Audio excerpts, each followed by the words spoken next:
It's 10 o'clock. This is Sky News at 10, our top story.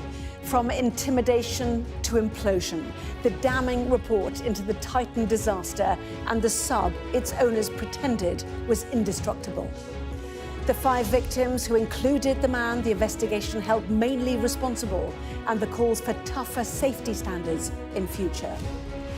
Also tonight, as Gazans fight for aid, Israel's military offers options for expanding its operations in the territory. After weeks of questions for President Trump over his alleged links to Jeffrey Epstein, the Republicans now trying to move the spotlight onto one of his predecessors. The limited rollout of life-changing weight loss jabs on the NHS and the evidence we've uncovered of inadequate coverage. The latest private school preparing to close its gates, but we hear how financial worries are rife right across the state school sector too. And we'll take a first look at tomorrow's front pages. That's in our press preview from 10:30 right through to midnight.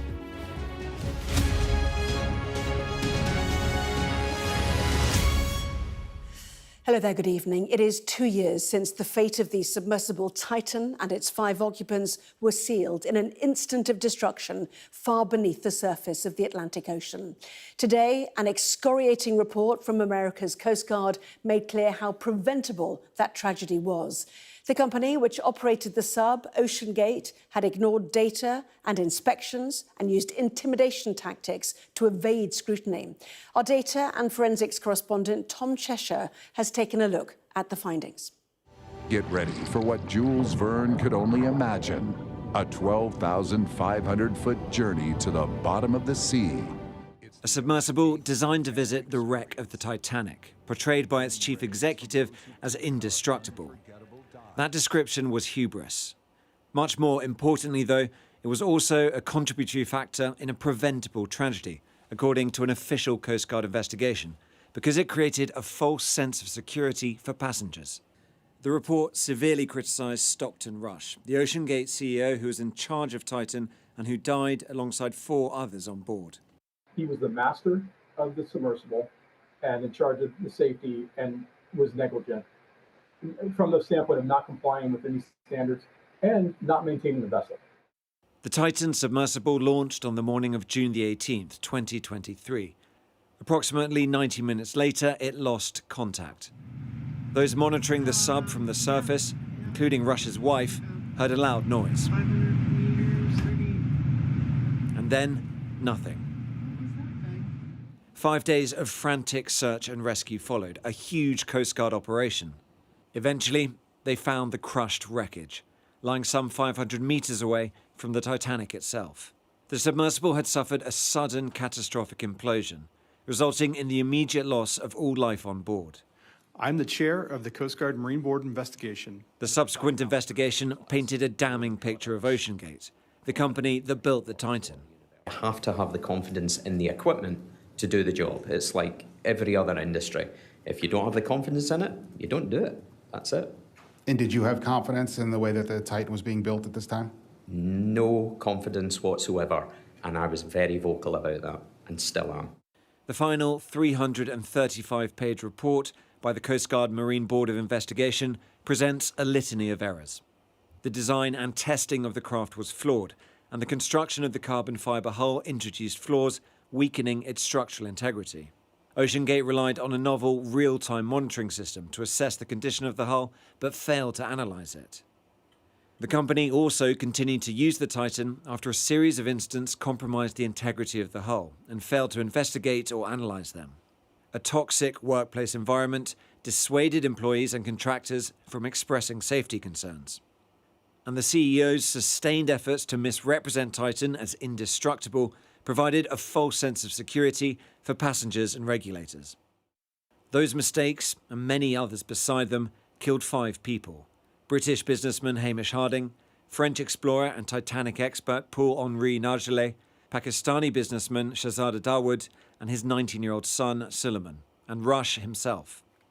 The Dawood family said, "No report can alter the heartbreaking outcome, nor fill the immeasurable void left by 2 cherished members of our family," and they called for rigorous safety standards and effective oversight. Don't miss the opportunity to be part of history. Oceangate showed none of that. Ambition became arrogance, became negligence, and cost 5 people their lives. Tom Cheshire, Sky News. The Chief of Staff of Israel's Defence Forces has presented options for his soldiers' future operations in Gaza, the country's Prime Minister's office said today. Reports in Israel suggest that Benjamin Netanyahu wants a full occupation of Gaza by the military. Well, Israel's area of operations has grown significantly since the attacks of October 2023. 10 months later, this was the territory under evacuation orders and declared a combat zone. And this was the situation about 6 months later, just before Israel implemented large-scale operations and ordered more widespread evacuations. And this is the latest situation with a new security corridor created in April of this year and the IDF now operating across 88% of Gaza. A relative of one of the hostages shown in a Hamas video, emaciated at the weekend, has told Sky News that rather than another military operation, the one way to get the hostages released is to make a deal. Our international correspondent, Diana Magnay, has this report. This is the desperate tussle for food around the few aid trucks making their way into Gaza. Young men mostly, thousands of them, clambering on top of each other to grab whatever they can. I have young children. How am I supposed to feed them? No one has mercy. This resembles the end of the world. It's every man for himself. If we fight, we get food. If we don't fight, we don't get anything. The aid drops continue. Dangerous and haphazard and nowhere near enough. And again, the desperate scramble to reach what they deliver. There's fighting and gunshots, young people risking their lives for a handful of supplies. 52 aid-related deaths just in the last 24 hours, according to the Gaza Health Ministry. 352 more injured. These parachutes are a disaster. Human life cannot tolerate this. We are fighting, and as you can see, it is crowded, and people have to fight with knives and shooting just to get simple stuff.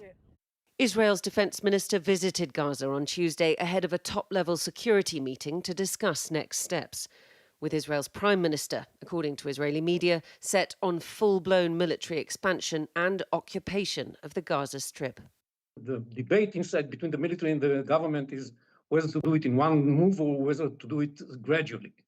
And the military believes that they still can reach this goal without entering the city of Gaza and taking over every piece of the land. I hope that they are right. I'm not sure that that's true because we have tried that for 22 months now, and with limited success.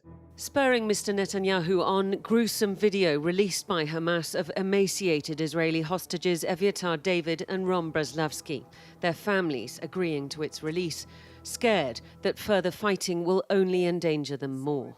I think we need to get rid of Hamas. That's 100% right. But I think there is one way to get the hostages out right now, and it's making a deal. Obviously, fighting in Gaza, it will put the hostages in danger, which they already are in danger. I mean, doctors who watched the video of Eviatar, many doctors said that he might have only a few days to live.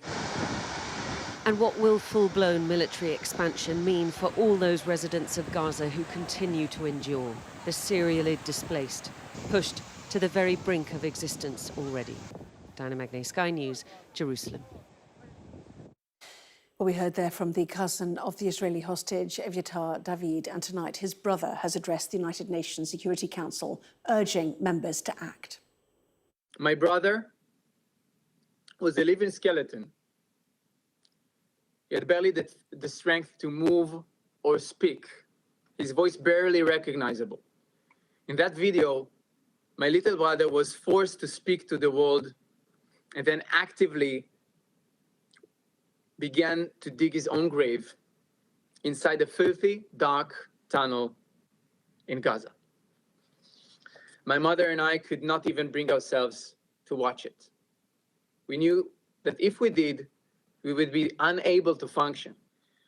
To the leaders of the world, to every member of this council, and to the global community, Your silence is the face of this monstrous cruelty, is complicity. I urge you, do not let them die. We don't have time. Do not let them spend another minute in darkness, suffering beyond imagination. While we do our part, demanding from the Israeli government to do everything to save the hostages. President Trump has shown his frustration at the continuing questions over whether and how his name might appear in files related to the convicted paedophile Jeffrey Epstein. Tonight, his allies in America's Congress are trying to shine a spotlight on a different occupant of the Oval Office, issuing calls for testimony delivered under oath from the former President Bill Clinton and his wife Hillary. Well, let's bring in our US correspondent David Blevins, who's in Washington. Goodness me, David, what a fascinating testimony that will be. But why are they targeting Bill Clinton? Well, Bill Clinton's association with Jeffrey Epstein has been well documented. He travelled several times on the late sex trafficker's plane. In the case of Hillary Clinton, the House Oversight Committee will want to know what insights she has as a former Secretary of State into the federal investigation into Epstein.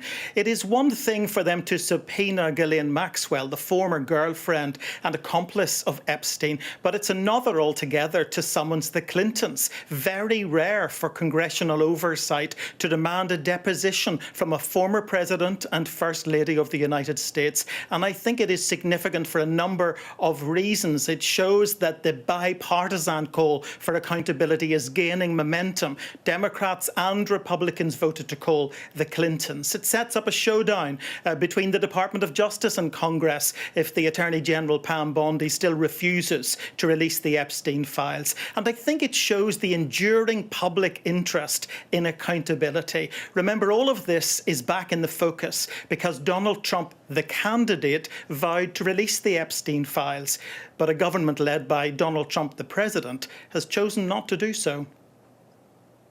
Washington, thank you. The extent of the rollout of weight loss jabs on the NHS had already been criticised as inadequate, given the huge challenge of obesity in the UK today. But research carried out by Sky News has found that even that limited rollout of the drug Mounjaro may be missing thousands of patients who should qualify because of where they live. Our science correspondent Thomas Moore has the details. If I walk any more than 10 metres, I'm out of breath. At 25 stone and with several medical conditions related to his weight, the stairs may as well be a mountain for Gary. The pounds piled on after a serious illness. Diet and exercise haven't helped, so when he heard the weight loss jab Mounjaro would be available through GP surgeries in late June, he had high hopes. It has a bit of a rest. It has a big impact on your heart, then? It does, yeah. He's eligible for treatment under NHS rules, but his surgery said no. The weight loss injection service on prescription will not be available on the NHS until later this year, autumn in brackets, full stop. This overrides any communications you may have heard on the news. The surgery said that it is available in some parts of the country, but it isn't available here in Hampshire and the Isle of Wight. Yeah. But how does that make you feel? It's a postcode lottery. It's almost certainly a postcode lottery. NICE, the body which issues guidance on new drugs, gave the NHS extra time, 6 months in all, to prepare for the rollout of Mounjaro to patients with the highest clinical need, starting on June the 23rd. But a Sky News investigation found that of the 42 NHS bodies responsible for care across England, only a handful were providing the drug. It means the drug was almost impossible to access across large swathes of the country, with many providers saying it still won't be available until autumn at the earliest. And around half say they'll cap the number of people treated because of a lack of funding. This obesity specialist blames NHS England for a bungled rollout. There just isn't enough money for all the patients that are supposed to be treated. In year one, in England alone, there was going to be 97,500 patients eligible. The funding allocation that's been given nationally in England looks to fund about a quarter of that number. So 25,000 or so? Indeed. There's a huge shortfall in patients who might have expected to be treated, now won't. There's a huge shortfall. I think it shows that there's a lack of political will to fund this adequately. NHS England says that obesity costs the NHS £11.4 billion per annum as a pure NHS cost, okay? And we can't even afford to properly fund the rollout of a life-changing drug in year one. That just doesn't make any sense. This is a new downstairs bathroom shower. So just in case you need a wheelchair in the future, it's all that whole extension's future-proofed. Gary is on benefits because he can barely move, and he's had a grant from the council towards an extension to his home so he can live downstairs. But the NHS won't give him the jab that could help him lose a fifth of his weight in a matter of months. 9, 10, 11, 12, 13 tablets, and that's what keeps you alive every day. Instead, he takes a cocktail of drugs for all his weight-related illnesses, and there's no guarantee he'll get Mounjaro. It's a life changer for me what illness I had or got, but it'd be more of a life changer if I had this new drug. NHS England said it issued guidance and provided funding for the Mounjaro rollout in March. It says access will be made available to eligible patients in phases over the next 12 years. Gary hopes he'll get treated a lot sooner than that. Thomas Moore, Sky News in Southampton.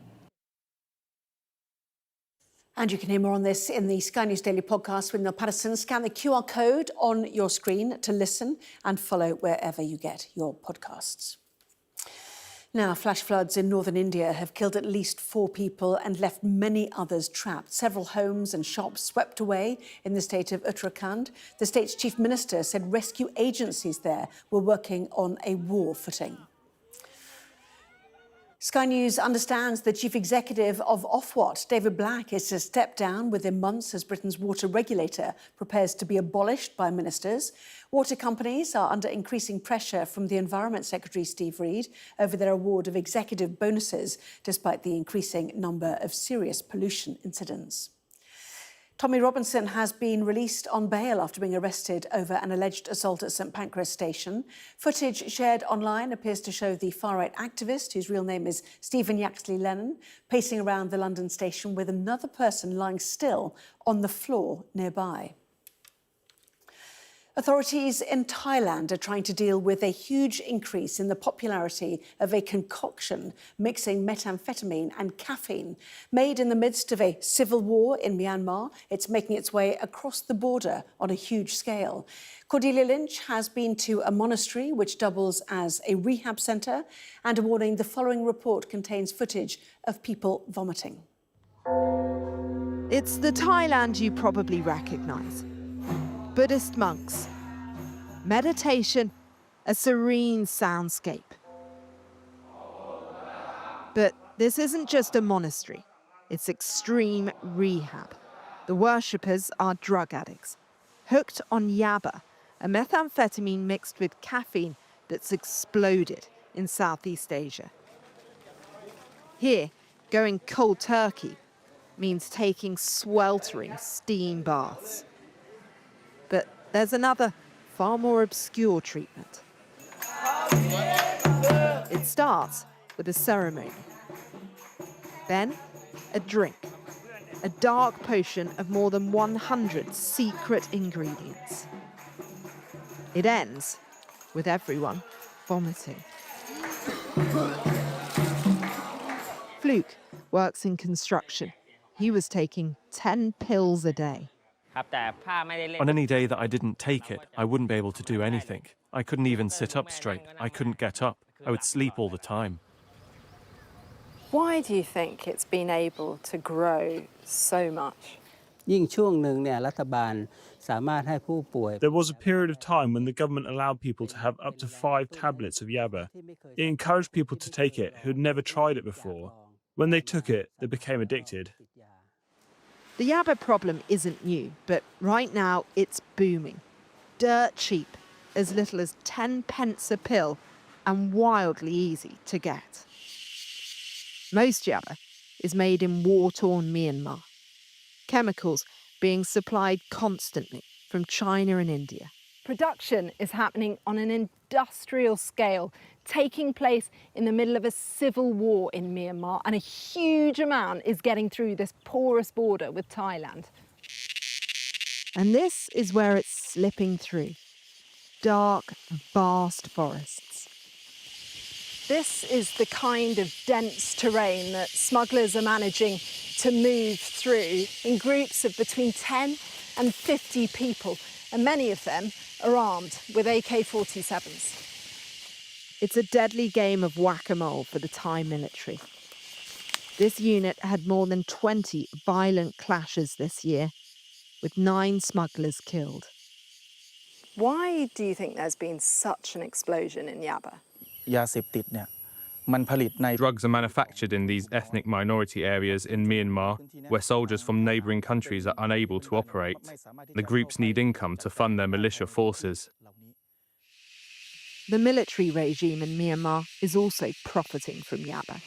And no matter how much the Thai police try to seize, this is a supply-driven market. And Myanmar is flooding it. Cordelia Lynch, Sky News, on the Thai-Myanmar border. We've heard much in recent months of the pleas from parents and the squeals from schools in the private sector after the government introduced VAT on their school fees.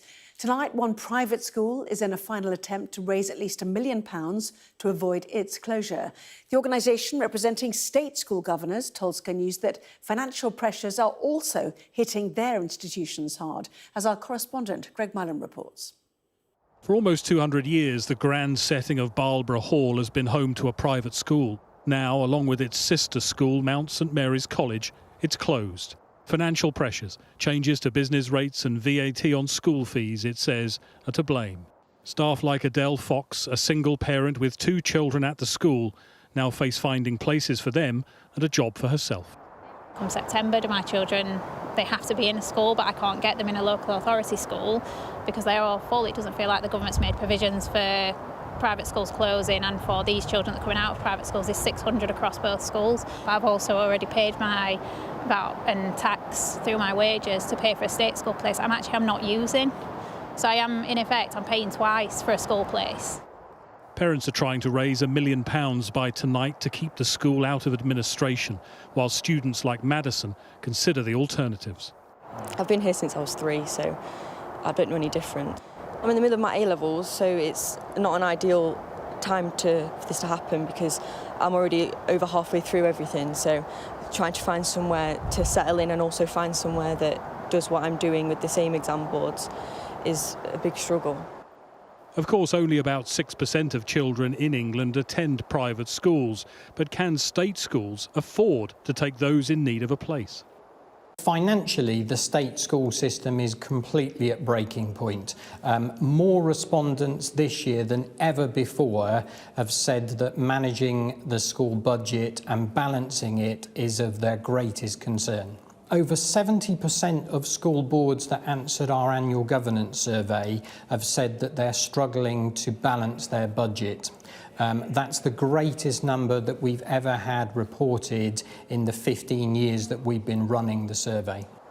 And there are concerns about those who might have the most need. We've got over 100,000 children with special needs in our sector, and we know that the state system is under an awful lot of pressure on special needs support because there's a lack of funding for state schools.